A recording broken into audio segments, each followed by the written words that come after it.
Hello guys, स्वागत है आप सबका। आज हम बात करेंगे अदानी ग्रीन एनर्जी के म्यूचुअल फंड की जो है होल्डिंग की कि जून महीने में जो है काफ़ी ज़्यादा जो है काफ़ी म्यूचुअल फंड ने बाइंग की, कितने कितने की वो देखेंगे।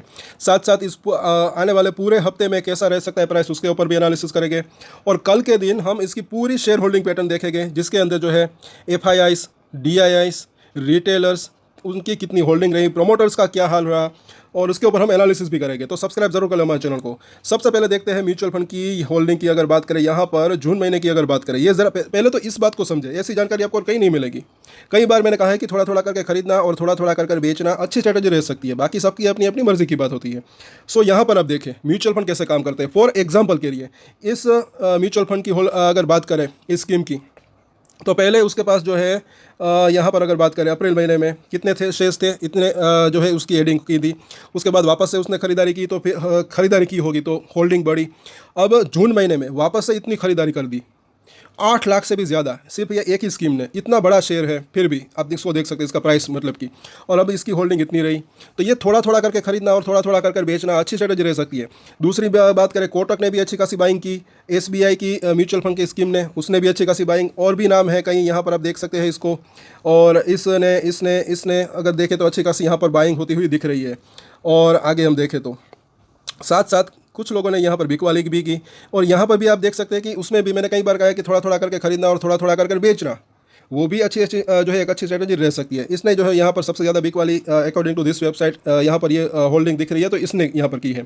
उसके बाद इस स्कीम ने की, तो इसके पास जो है इतने शेयर्स थे, फिर उसमें से थोड़े से बेचे। अब हो सकता है कि प्रॉफिट बुक किया हो, वापस से खरीदने की संभावना भी रह सकती है, मतलब कि ये होता रहता है, ऐसा मुझे लग रहा है। तो अब देखिए, अब इसके पास इतनी होल्डिंग है, फिर इसने जो है यहाँ पर इतनी बिक वाली की, फिर इसने बिक वाली की, और टोटल भी अभी हम इसका देखेंगे, बिक वाली थोड़ी सी यहाँ पर कम होती हुई दिख रही है। मतलब टोटल जो है यहाँ पर अगर बात करें अकॉर्डिंग टू दिस वेबसाइट, यहाँ पर अगर देखें तो इतनी बाइंग होती हुई दिख रही है पूरे पिछले महीने में, जो कि 34 लाख के आसपास के शेयर्स है। तो काफ़ी बढ़िया बाइंग होती हुई दिख रही है इसके अंदर, और हो सकता है कि ये लॉन्ग टर्म प्लेयर्स हो, ये भी ना भूलें। अब अगर इसका चार्ट की बात करें तो पहले इसको हम समझते हैं। अभी भी वीकली चार्ट के ऊपर अब अगर हम इसको देखते हैं तो एक जो है यहाँ पर हायर लो की सिचुएशन बनी हुई है ऐसा लग रहा है, और हायर हाई भी बन रहे हैं ऐसा लग रहा है। तो अब इसके जल्दी मुझे ऐसा लग रहा है कि Q1 के रिजल्ट जो है आ सकते हैं, अगर वो उम्मीद से बेहतर रहते हैं तो ये जो इसने हाई बनाया था इसके ऊपर निकलता है तो और तेज़ी की संभावना रह सकती है। और साथ साथ ये जो 930 रुपये के आसपास इसने लो बनाया था, जब तक इसके ऊपर बरकरार है तब तक ऐसा लग रहा है कि स्ट्रेंथ बनी रह सकती है वीकली चार्ट के ऊपर। हाँ, इंट्राडे में अगर इसके नीचे का लो बनाए, वापस से तेज़ी आ जाए तो बात अलग भी हो सकती है। ओवरऑल अगर बात करें तो देखिए, मुझे ऐसा लग रहा है कि यहाँ पर पूरे हफ्ते की अगर बात करें, अभी निफ्टी ने जो है 25,200 जहाँ तक मुझे याद है वो तोड़ा, तो लेकिन वापस से अगर वो स्ट्रेंथ दिखाता है, क्योंकि नीचे आकर कई बार ऐसा होता है कि वापस से बाउंस बैक आ सकता है, तो ये भी जो है ऊपर जाने की कोशिश कर सकता है। ऊपर में 1020 से लेकर 1040 का जोन, अगर ये वहाँ तक जाने की कोशिश कर सकता है। अगर ये लेवल टूटता है तो फिर 1100 जो है एक नेक्स्ट इसका हर्डल हो सकता है। अगर नीचे की बात करें, निफ्टी थोड़ा सा अगर बाजार के अंदर ज़्यादा गिरावट आती है तो नीचे में जो है 900 रुपये के आसपास इसको एक अच्छा सपोर्ट मिल सकता है, 900 से 920 के आसपास। तो ये एक अभी बड़ी रेंज यहाँ पर इसकी दिख रही है, 900 से 1100 की। और मुझे ऐसा लग रहा है कि पहले जो रेंज थी, ये बात भी समझे, पहले जो रेंज कौन सी थी, ये 800 से लेकर ऊपर में 1000 रुपीज़ के आसपास।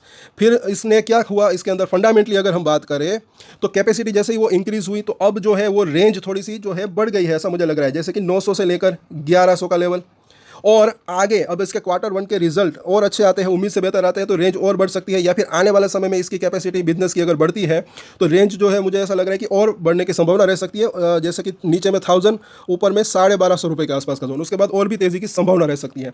हाँ, अगर US के अंदर वो जो केस चल रहा है इसके अंदर इसको राहत मिल जाती है तो जल्दी भी तेज़ी की संभावना रह सकती है। तो हमने फंडामेंटल की भी बात की और टेक्निकल चार्ट की भी।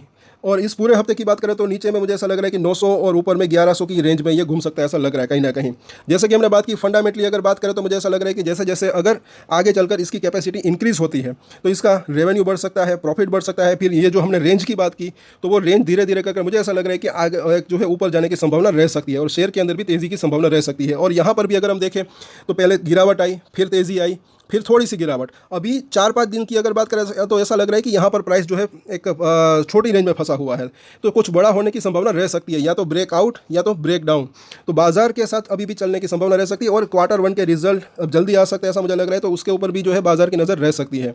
तो कल इन सभी के ऊपर चर्चा करेंगे और वो शेयर होल्डिंग पैटर्न भी देखेंगे। तो अगर आप नए हैं इस चैनल के ऊपर तो सब्सक्राइब जरूर कर लें हमारे चैनल को। और एक स्टैंडर्ड डिस्क्लेमर जो कि मैं हमेशा देता हूँ, आप कोई भी ट्रेड ले उससे पहले अपनी रिसर्च करें, अपना फाइनेंशियल एडवाइजर की सलाह ले, उसके बाद ही कोई डिसीजन ले, और डिसीजन ले तो उसकी जिम्मेदारी मेच्योरिटी के साथ खुद ही ले। ये वीडियो मैंने एजुकेशन पर्पस के लिए बनाई, मेरी तरफ से कोई भी बाय या सेल की रिकमेंडेशन नहीं है। Thank you.